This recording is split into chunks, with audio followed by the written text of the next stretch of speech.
ఎడారిలో సెలవు. జనవరి 3వ తేదీ కొరకు రాయబడిన ఈ భాగాన్ని మీకు చదివి వినిపిస్తున్నది సహోదరుడు పాల్ సుందరం.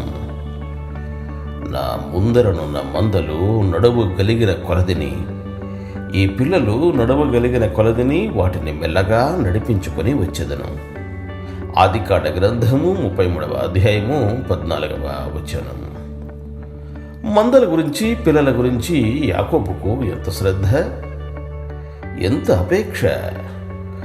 వాటి క్షేమాన్ని గురించిన అతని శ్రద్ధను మనకి తెలిసేలా ఎంత చక్కగా రాయబడినాయి ఈ మాటలు. ఒక్కరోజు కూడా వాటిని వడిగా తోలుకుపోవడానికి అతనికి మనసొప్పడం లేదు. బలవంతుడైన ఏశావు వెళ్ళినంత వేగంగా తన మందల్ని తోలడం ఇష్టం లేదు. ఆ మంద ఎంత వేగంగా వెళ్ళగలదో అంతకంటే ఎక్కువ వడిగా తోలకూడదు. ఒక రోజులో అవి ఎంత దూరం ప్రయాణం చేయగలవో అతనికి తెలుసు.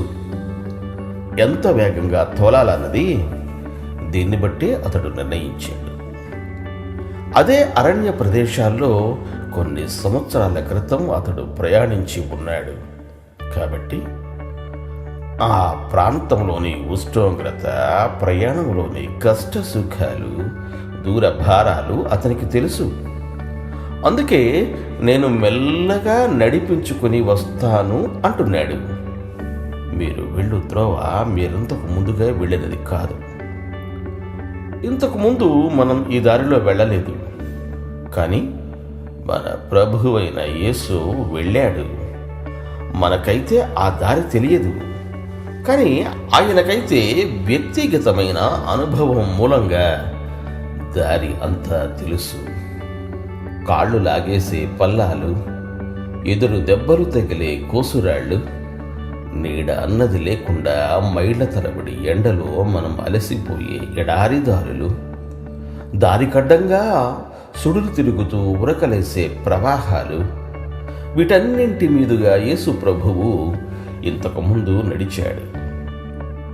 ఈ దారిలో ఈ ప్రయాణాలతో ఆయన శ్రమపడి ఉన్నాడు. ఆయన మీదుగా ఎన్నో జలాలు ప్రవహించాయి.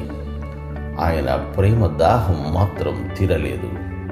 ఆయన అనుభవించిన శ్రమల వల్ల సరైన మార్గదర్శిగా మనం అంగీకరించడానికి ఆయన యోగ్యుడు. మనం నిర్మితమైన రీతి ఆయనకు తెలుసు. మనం మట్టితో చేయబడ్డమని ఆయన జ్ఞాపకం చేసుకుంటూనే ఉన్నాడు.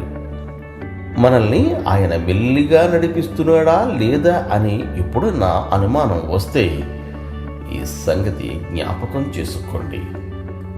ఆయనకి ఎప్పుడూ గుర్తుంటుంది, నీ పాదం వెయ్యగల అడుగుల కంటే ఒక్క అడుగు కూడా ఎక్కువ వేయించడాయన. తరువాత అడుగు వెయ్యగలనా లేదా అని నీకు సందేహం కలిగితే కలగనియ్యి. ఆయనకు తెలుసు ఆ అడుగు వెయ్యడానికి బలాన్నివ్వాలా లేక అక్కడితో ఆపి విశ్రాంతినివ్వాలా. ఆయనకే తెలుసు.